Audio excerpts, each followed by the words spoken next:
Hello बच्चों, विजय गुरु में आप लोग का स्वागत है। तो आज क्लास 10th एनसीईआरटी मैथ और चैप्टर हमें 12 है और आज हम पढ़ेंगे वृत्त से संबंधित क्षेत्रफल है। तो पहले इससे डिटेल में जान लेते हैं कि वृत्त होता है क्या।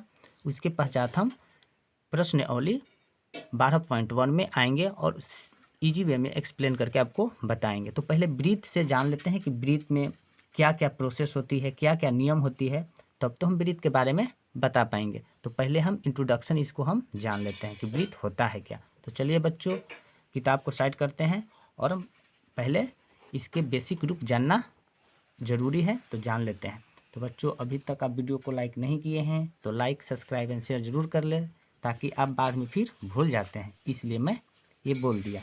चलिए बच्चों, पहले हम जान लेते हैं वृत्त। वृत्त क्या है। ओके, तो देखो बच्चों, वृत्त क्या होता है। ये हमारा एक सेंटर है। ओके, और एक सेंटर से एक रस्सी लिया, ये रस्सी लिया और इसी रस्सी को हम चारों तरफ क्या करेंगे बच्चों, घुमा दिए।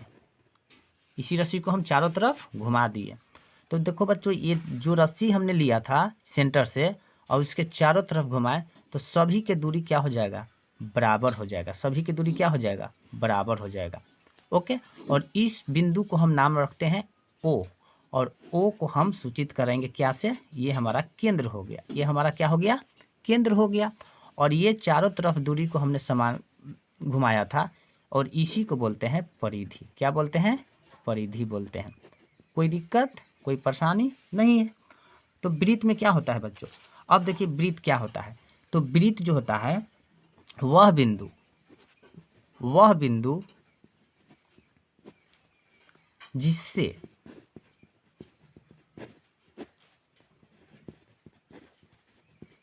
परिधि की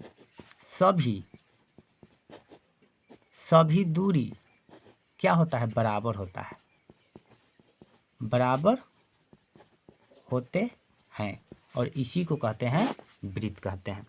कोई दिक्कत नहीं है। अब आते हैं नेक्स्ट में वृत्त। अब इसके बारे में तो जान गए कि एक पॉइंट लेकर एक रस्सी खींचे और इसी के चारों तरफ घुमा दिए, तो ये हमारा सभी दूरी क्या हो जाएगा, बराबर हो जाएगा। तो इसे हम केंद्र से नाम दिए कोची, ओ जो हुआ हमारा केंद्र हुआ, ये चारों तरफ घुमाए थे वो हमारा परिधि हो गया। ओके, तो बच्चों एक बात और, वृत्त में केवल क्षेत्रफल होता है, केवल ये जगह छेकता है, लेकिन आयतन इसमें नहीं होता है। इसमें कोई सामान नहीं आ सकता है। ओके, केवल इसका क्षेत्रफल होता है। कोई पूछे कि वृत्त का केवल वृत्त में क्या क्या होता है, तो बताना कि वृत्त में केवल क्षेत्रफल होता है, आयतन नहीं होता, क्योंकि वृत्त में कोई सामान आ ही नहीं सकता है। ओके, अब देखिए दूसरा नेक्स्ट में आते हैं। ये हमारा एक वृत्त हुआ, ये हमारा एक वृत्त हुआ। बच्चों गोल नहीं है तो इसके लिए क्षमा प्रार्थना चाहता हूँ, केवल हमें समझना है, कॉन्सेप्ट को समझना है।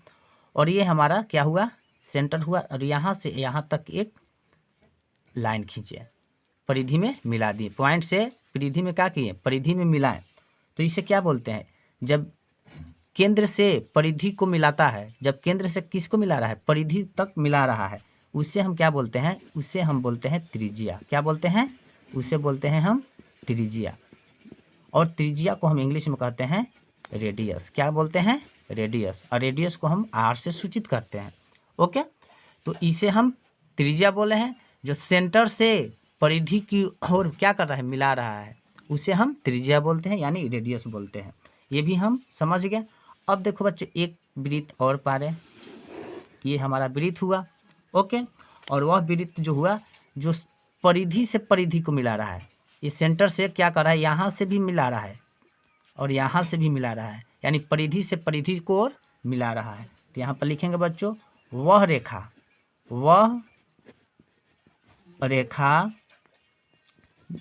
जो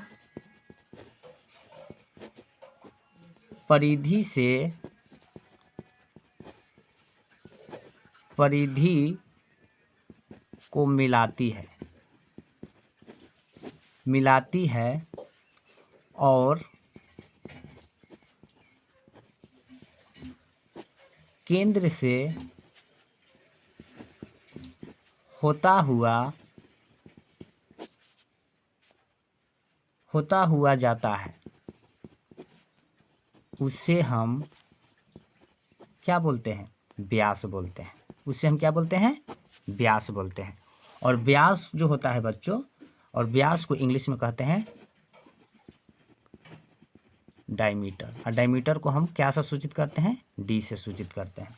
कोई दिक्कत, कोई परेशानी नहीं है। अब क्या है बच्चों, अब कुछ पॉइंट होता है। त्रिज्या,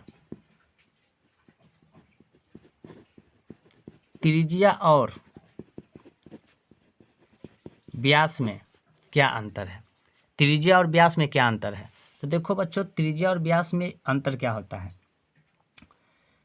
यानी अंतर यानी संबंध भी बोल सकते हैं। त्रिज्या और व्यास में संबंध क्या है, अब इसको बारे में जान लेते हैं। तो देखो बच्चों, व्यास का मतलब होता है, व्यास का मतलब होता है कि त्रिज्या के 2 गुना हो। त्रिज्या के कितना गुना हो? 2 गुना हो। ओके, इसी को हम व्यास बोलते हैं। या अब त्रिज्या क्या होता है, तो त्रिज्या, ये हमारा क्या हो गया? त्रिज्या। अब त्रिज्या हो गया क्या, जब भी व्यास होता है त्रिज्या के क्या गुना होता है? 2 गुना होता है। अब यहाँ अगर त्रिज्या हमें निकालना हो, यानी त्रिज्या निकालना हो, यानी r, तो इसके क्या होता है? व्यास का आधा होता है, यानी व्यास का आधा यानी d/2 होता है। यही संबंध है त्रिज्या और व्यास का। बस इतना ही चीज़ जानना है। और बच्चों क्या होता है, एक बात और, एक होता है जीवा। एक क्या होता है? जीवा। जीवा के बारे में भी हम जान लेते हैं। देखिए, ये हमारा वृत्त है, ये हमारा क्या है, यहाँ से यहाँ केंद्र से एक परिधि की ओर मिला रहा है, तो ये तो हमारा हो गया त्रिज्या। लेकिन एक क्या होता है, परिधि से परिधि में की ओर मिला रहा है। एक लाइन जो है परिधि से परिधि की ओर मिला रहा है, लेकिन त्रिज्या से होकर, यानी सेंटर से होकर, ओ से होकर नहीं गुजर रहा है। तो इसे भी लिख लेते हैं, ये भी परिधि परिधि से परिधि को मिला रहा है, लेकिन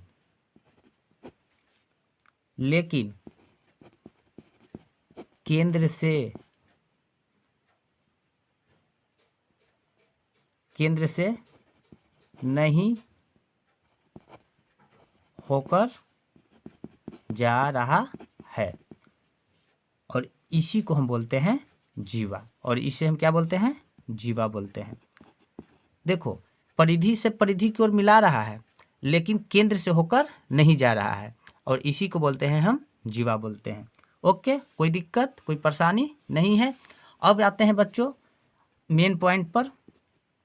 अब एक होता है अर्धवृत्त, एक होता है क्या? अर्धवृत्त। देखिए, अर्धवृत्त का मतलब क्या होता है? अर्धवृत्त, अर्धवृत्त का मतलब होता है कि एक वृत्त के आधा आधी। ओके, तो इसका थोड़ा फिगर इस टाइप का बनेगा। आधा का मतलब थोड़ा फिगर इस टाइप का बनेगा, ऐसे ये बना, ये इसका फिगर बना अर्धवृत्त। ओके, कोई परेशानी नहीं है। ये हमारा सेंटर हुआ, तो यहाँ से यहाँ इसकी दूरी, यहाँ से यहाँ इसकी दूरी, यहाँ से यहाँ इसकी दूरी, और इसी को बोलते हैं हम त्रिज्या। कोई दिक्कत, कोई परेशानी नहीं है, इसी को बोलते हैं अर्धवृत्त। तो पहले जान लेते हैं वृत्त का क्षेत्रफल। पहले जान लेते हैं वृत्त का क्षेत्रफल। तो वृत्त का क्षेत्रफल क्या होता है? तो वृत्त का क्षेत्रफल होता है πr²। ये होता है वृत्त का क्षेत्रफल होता है। वृत्त की परिधि, तो वृत्त की परिधि के बारे में जान लेते हैं। वृत्त का परिधि तो वृत्त का परिधि जो होता है 2πr होता है, 2πr होता है। अब आते हैं अर्धवृत्त का क्षेत्रफल जान लेते हैं। तो अर्धवृत्त का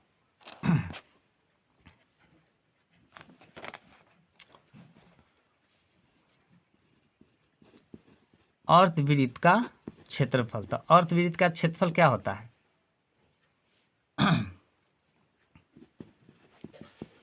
तो πr²/2 होता है। ये होता है अर्धवृत्त का क्षेत्रफल। एक होता है अर्धवृत्त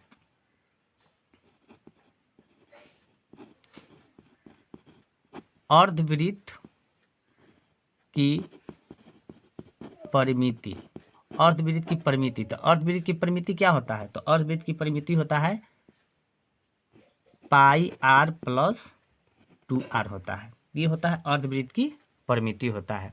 ओके बच्चों, अब आते हैं पाई का मान, यानी पाई क्या है। तो देखो बच्चों, 10th क्लास में हमें पढ़ना है 2 ही चीज़ में।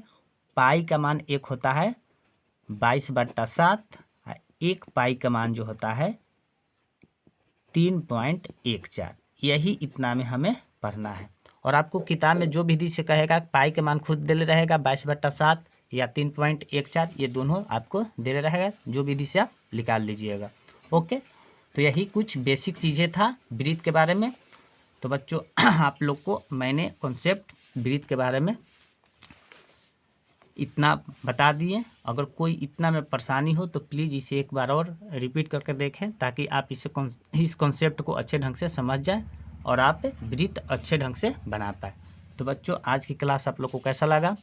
अगर वीडियो अच्छा लगा हो तो please like, subscribe and share जरूर करें और अपने दोस्तों के साथ अधिक से अधिक शेयर करें।